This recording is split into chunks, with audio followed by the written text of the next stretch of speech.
Bangalore Shirdi Sai collections. Sri Balaji Divine's உங்களை அன்போடு வரவேற்கிறது.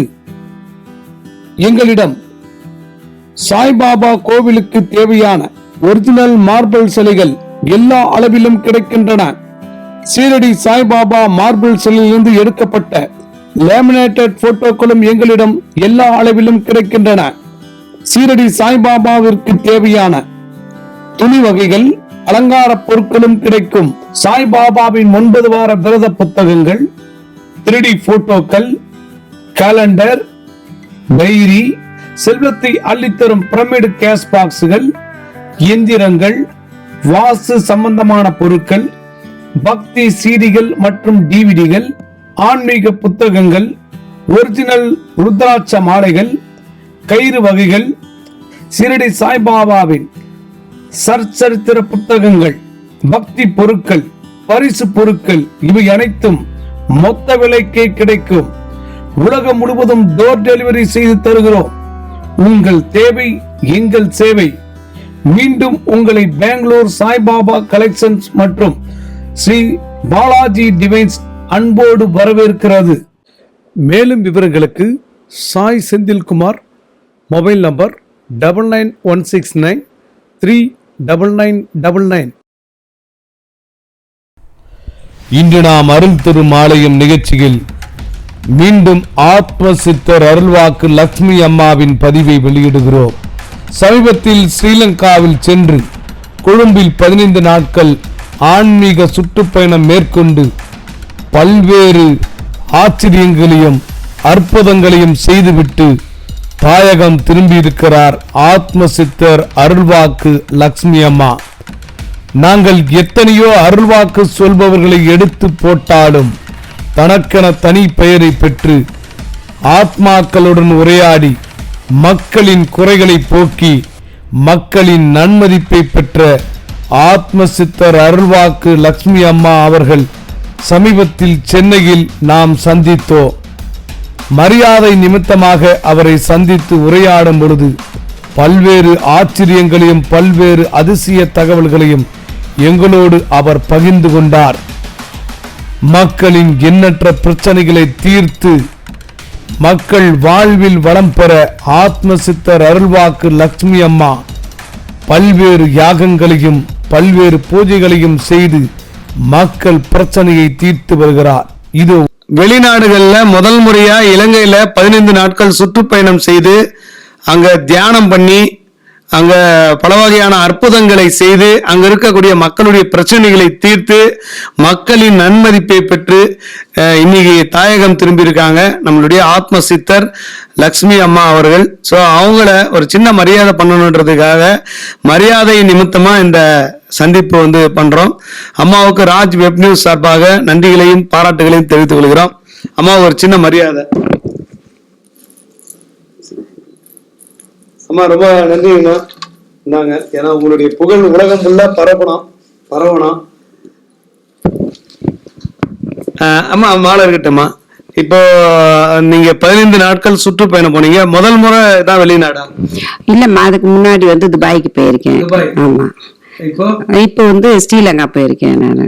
ஸ்ரீலங்காவில் இருக்கக்கூடிய மக்கள் எந்த அளவுக்கு உங்களுக்கு ஒரு மதிப்பு மரியாதை கொடுத்தாங்க? நம்ம எல்லாரும் பயப்படுறோம் இல்லையா, ஸ்ரீலங்கா ரொம்ப மோசமான ஊரு அப்படின்னு. ஆனா அது அந்த ஸ்ரீலங்கா குழந்தைகள் நிறைந்த ஊருன்னு சொல்லலாம். எல்லா மக்களும் பெரியவங்கல இருந்து சிறியவங்க குழந்தை மாதிரி இருக்காங்க. அது மாத்திரம் இல்லம்மா, இது கலியுக காலத்துல இறைவனை பார்க்க முடியாதுங்கிறோம், அமானுஷமான விஷயங்களை பார்க்க முடியாது, இறந்தவங்க எல்லாம் போய் மறுபடியும் இறக்க போறது இல்லைன்னு சொல்றோம் இல்லையா. ஒரு சின்ன உதாரணத்துக்கு இந்த நீங்க பூ போட்டிருக்கீங்க, இந்த பூ ஒரு செடியில பூக்கும் போது அந்த பூவுக்கு தெரியாது. என்ன தெரியாது? அந்த பூ ஒரு மசானத்துக்கு போகுதா, கோயிலுக்கு போகுதா, இல்ல பொண்ணுக்கு மணமகளுக்கு மாலையா போகுதா, இல்ல என்ன மாதிரி ஞானிகளுக்கு இது மாலையா போகுதா, இல்ல சுபகாரியத்துக்கு போகுதாங்கிறது யாருக்கும் அந்த பூவுக்கே தெரியாது.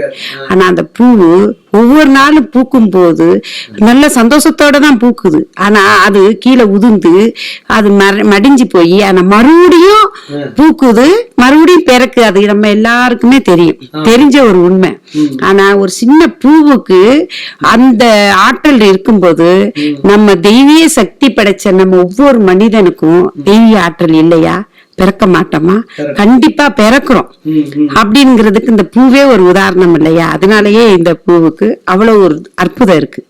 அதே மாதிரி இந்த கர்மா பூமியில இந்த கலியுக காலத்துல எந்த தெய்வத்தையும் பார்க்க முடியாதுன்னு சொல்றோம். எந்த ஒரு அமானுஷ்யமான விஷயங்களை பார்க்கவும் முடியாதுன்னு சொல்றோம். மறுபிறவி இல்லைன்னு சொல்றோம். ஆனா அதுக்கெல்லாம் மாறா இந்த ஸ்ரீலங்கா புனித பூமியில எல்லாரும் கேட்கலாம், பார்க்கலாம். அதாவது நான் தவநிலையை அங்க போய் நான் மேற்கொண்டதுக்கு அப்புறம் என் கூட வந்து ஒரு 10 பேர் வருவாங்க. ஆனா அவங்க கிட்ட சொல்லிட்டு போவேன், இங்க பாருங்க, இங்க வந்து உங்கள்ட்ட எல்லா ஆன்மாக்களும் பேசுறத நீங்க கேட்பீங்க, அது எப்படிமா சாத்தியமாகும் அப்படின்னு சொல்லியிருக்காங்க. வாங்க அப்படின்னு சொல்லிட்டு நான் கூப்பிட்டு போகும்போது அந்த ஆன்மா சொல்லிச்சு, உட்காருங்க, 95 வயசு ஒரு மூதாட்டி அம்மா வந்து உட்காருங்க, இதை கேட்டுட்டு இருக்கிறவங்க இதுல என் கூட வந்தவங்க கண்டிப்பா தெரியும் அவங்களுக்கு, உட்காருங்கன்னு சொல்லு. அப்ப எல்லாரும் உட்கார்ந்துட்டாங்க. நானே சொன்னேன் உட்காருங்க. உட்கார்ந்துட்டு அங்கேயும் தவ நிலையை மேற்கொள்ளும் போது அந்த இடத்துல ஒரு வயதான ஒருத்தவர் இறந்து போய் தண்ணி இல்லாம உணவு இல்லாம எனக்கு வேணும்னு கேக்குறாரு. நானும் தவ நிலையில வந்து அவர்கிட்ட பேசிட்டு இருக்கேன். பேசும்போது ஒரு நாய் வந்து ஒரு ரொம்ப அற்புதமான நாய், அது நான் இந்த பார்க்கவே இல்லை, அந்த மாதிரி ஒரு நாய் என் பக்கத்துல இருக்கு. அப்போ எனக்கே ஒரு நான் தவ நிலையில இருக்குங்கிற உணர்வு நான் மறந்து இந்த நாய் பக்கத்துல இருக்கு, இந்த பசங்க எல்லாம் எங்க போனாங்க அப்படிங்கறதுனால டக்கு நான் திரும்பி வந்து எங்கப்பா அந்த நாய் அப்படின்னு நான் கேட்கும் போது அந்த நாய் இல்லை. நான் தச்சிருவோமா அந்த நாய் வந்து என் பக்கத்துல இருந்துச்சு. அது வந்து ஒரு ஆத்மாதான். ஆக ஒரு வயதான ஒரு இறந்து போனவரும் ஒரு மனைவி இறந்து போனவரும் இந்த நாய் இறந்து போனவும் அந்த தனி பங்களாவை ஆட்கொண்டு அதுல வசிக்கிறாங்க. அது அப்படியே எல்லாருக்குமே காட்சி தந்த ஒரு அற்புத நிகழ்ச்சி அங்க நடந்துச்சு. இப்போ அங்க இருக்கக்கூடிய மக்கள் இந்த ஆன்மீகத்துல எந்த அளவுக்கு ஒரு ஈடுபாடு இருக்காங்கம்மா? அங்க உள்ள மக்கள் எல்லாரும் தெய்வீக சிந்தனை உள்ளவங்க. ஆனா புத்தரை வழிபடுறாங்க. ஆனா மனிதனா பிறக்கணும் அப்படின்னா கண்டிப்பா ஸ்ரீலங்காவில பிறக்க கூடாது. ஆனா புனித பூமி என்னமோ புனித பூமி, ஆனா சபிக்கப்பட்ட பூமி மாதிரி. ஆனா மரங்களாவும் பூக்களாவும் ஒரு செடியாவும் ஒரு மலையாவும் பிறக்கணும்னா அது ஸ்ரீலங்காவிலதான் பிறக்கணும். ஏன்னு கேளுங்க, ஒரு சின்ன ஒரு பூச்சி ஒரு செடிய கூட வெட்ட மாட்டேங்கிறாங்க. அதுக்கு அவ்வளவு மதிப்பு மரியாதையும் பக்குவங்கள் கொடுக்கறாங்க அந்த செடிகளுக்கு ரொம்ப காலமான இதுகள்லாம் இருக்கு.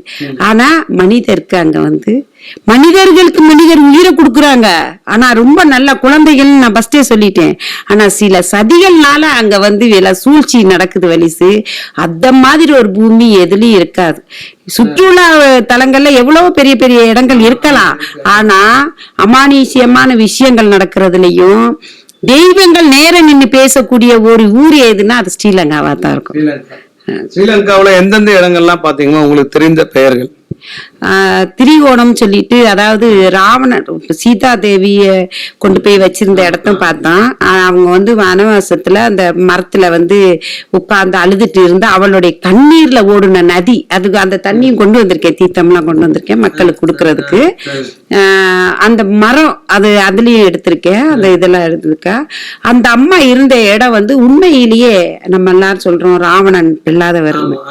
அம்மா எல்லாருக்கும் ஒரு விஷயம் என்னன்னா, ஒரு மனிதனை எதிரிகள் பொல்லாதவனுங்கிறான். ஆனா அவனுக்குள்ள ஊடுருவி பார்க்கும் போதுதான் அவன் பூவுக்கும் சிறந்தவனாக தெரிகிறான்.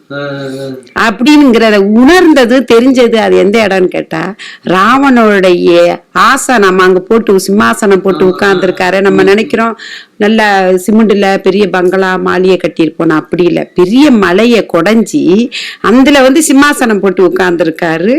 அவர் ஒரு காட்டுவாசியா மன்னரா இருந்த ஆட்சி புரிஞ்ச ஒரு ராவணன் பேராக்கப்பட்டவர் அவரு.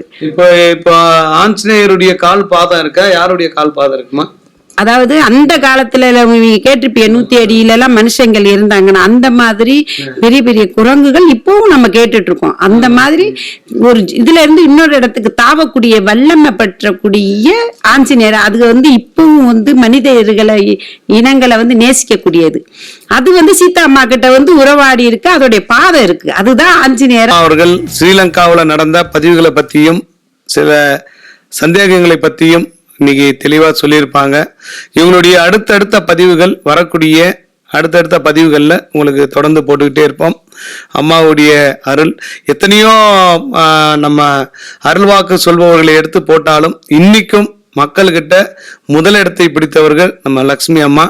மக்களுக்கு அந்த அளவுக்கு ஒரு நம்பிக்கை இவங்க மேல, இவங்க சொல்லக்கூடிய அத்தனை விஷயங்களும் பலிக்குது அப்படின்னு. இன்னைக்கும் போன் பிஸியா இருக்கா? எப்படி இருக்குமா? இன்னைக்கு பிஸியா தான் இருக்கு. ஸோ அதனால என்றுமே வந்து மக்கள் மனங்களில் நீங்க இடம் பிடித்த லக்ஷ்மி அம்மாவுடைய புகழ் உலகம் உள்ள பரவி இருக்கு. தேவைப்படக்கூடியவர்கள் நீங்க இப்போ சென்னையில பரமக்குடியில, இப்ப சென்னையில எப்போ சந்திக்கிறீங்கம்மா? சென்னையில வந்து 20ஆம் தேதிங்க சந்திக்கலாம். 23 பரமக்குடியில அமாவாசை அன்னைக்கு. அப்புறம் வந்து எல்லாரும் போன் எடுக்கலங்கிறாங்க. அம்மா அங்க பாருங்க, எனக்கு முன்னாடி இவ்வளோ பேர் இருக்காங்க. இப்போதைக்கு நான் சென்னைக்கு நேத்தான் வந்ததோட இத்தனை பேர் இருக்காங்க. ஆனா பரமக்குடியில இன்னும் நிறைய பேர் இருக்காங்க எனக்கு பின்னாடி உழைக்கிறதுக்கு. எல்லாரும் கண்டிப்பா போன் எடுப்பாங்க, பேசுவாங்க. அதே மாதிரி உங்களை சார்ந்த ஆன்மாக்கள் எனக்கு வந்து உத்தரவு கொடுக்கும், போய் எடுங்கன்னு. அவங்கள நானே வந்து எடுத்து கண்டிப்பா பேசுவேன். எனக்கு எல்லாரும் தேவை. ஏன்னா அதனால என் மேல எந்த கோவம் பட வேணாம். இந்த பாருங்க எவ்வளவு பேரு இதுல இருக்காங்கன்னு. அத்தனை பேருக்கும் நான் வந்து பதில் அளிக்கணும். எல்லாம் என் மக்கள் தான். ஒரு காலத்துல நான் உங்க வீட்டுல பிறந்திருக்கலாம், என் தாயாவும், நான் உங்க தாயாவும், அண்ணனா சகோதரியாவும் ஏதாவது ரூபத்துல இருப்பேன். எனக்கு எல்லாரும் உங்களுடைய உத்தரவு எனக்கு கிடைக்கணும். ஸ்ரீ லட்சுமி அறிவோ நமசிவாயோ. 20 வந்து சென்னையில வந்து பாக்குறேன். இப்ப இருந்து 20ஆம் தேதி வரையும் பார்த்துட்டு தான் இருக்கேன். ஆனா உங்களை மெயினா வந்து பாக்குறோம். 20ஆம் தேதி வரையும் பார்க்கலாம். 23ஆம் தேதி அங்க அமாவாசைக்கு ரொம்ப விசேஷமா ஒரு புதுமையெல்லாம் இறைவனுடைய அனுகிரகம் அங்க சக்தி கொண்டு செய்கிறேன். நீங்க அங்க வந்து பரமக்குடியில வந்து பாருங்கலாம். பரமக்குடியில வந்து அதாவது நம்ம பரமக்குடியில இறங்கிட்டா கீழாய்குடிங்கிறதோ நயினார் கோவில் போற பஸ்ன்னு ஒண்ணு இருக்கு. அதுல ஏறினா நீங்க எப்படி வேணாலும் வந்து கொண்டாந்து விட்டுருவாங்க. அது பக்கம் நான் ரொம்ப எல்லாம் இல்ல, நீங்க தாராளமா வரலாம். அங்க வந்து கேட்டா ஒரு ஆட்டோல கூட கொண்டாந்து விடுவாங்க. உங்களுடைய ஒத்துழைப்புல எனக்கு இந்த அம்மாவுக்கு நீங்க கொடுத்துருக்கீங்க. ரொம்ப ரொம்ப ரொம்ப ரொம்ப நன்றி. என்னுடைய எத்தனை ஜென்மம் எடுத்தாலும் உங்களுக்கு நன்றி கடனா உங்களுக்கே உழைக்கணும்னு ஆசைப்படுறேன். 20ஆம் தேதி சென்னையில, 23ஆம் தேதி பரமக்குடியிலும் அமாவாசை என்று சந்திக்கிறாங்க காலையில இருந்து. ஸோ யாராவது தேவைப்படுபவர்கள் அம்மாவுடைய நம்பர்லாம் போட்டிருக்கோம், அது கால் பண்ணி நீங்க பேசிட்டு நீங்க போய் அம்மாவை போய் பார்க்கலாம். மீண்டும் அடுத்த ஒரு அருள் தரும் ஆலயம் நிகழ்ச்சியில் உங்களை எல்லாம் சந்திக்கும் வரை வணக்கம் சொல்லி விடைபெறுவது நான் மெமிக்ரி செந்தில். நன்றி, வணக்கம். பெங்களூர் சீரடி சாய் கலெக்ஷன்ஸ் ஸ்ரீ பாலாஜி டிவைன்ஸ் உங்களை அன்போடு வரவேற்கிறது. எங்களிடம் சாய்பாபா கோவிலுக்கு தேவையான ஒரிஜினல் மார்பிள் சிலைகள் எல்லா அளவிலும் கிடைக்கின்றன.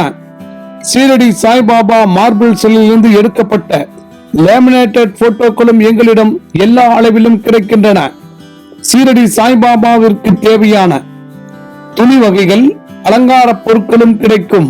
சாய்பாபாவின் 9 வார விரத புத்தகங்கள், 3D போட்டோக்கள், கேலண்டர், டைரி, செல்வத்தை அள்ளித்தரும் பிரமிடு கேஷ் பாக்ஸ்கள், எந்திரங்கள், வாஸ்து சம்பந்தமான பொருட்கள், பக்தி சீடிகள் மற்றும் டிவிடிகள், ஆன்மீக புத்தகங்கள், ஒரிஜினல் ருத்ராட்ச மாலைகள், கயிறு வகைகள், சீரடி சாய்பாபாவின் சச்சரித்திர புத்தகங்கள், பக்தி பொருட்கள், பரிசு பொருட்கள் இவை அனைத்தும் மொத்த விலைக்கே கிடைக்கும்.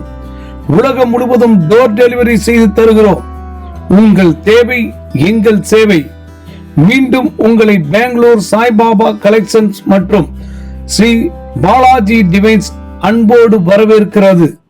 மேலும் விவரங்களுக்கு சாய் செந்தில்குமார், மொபைல் நம்பர் 9916939999.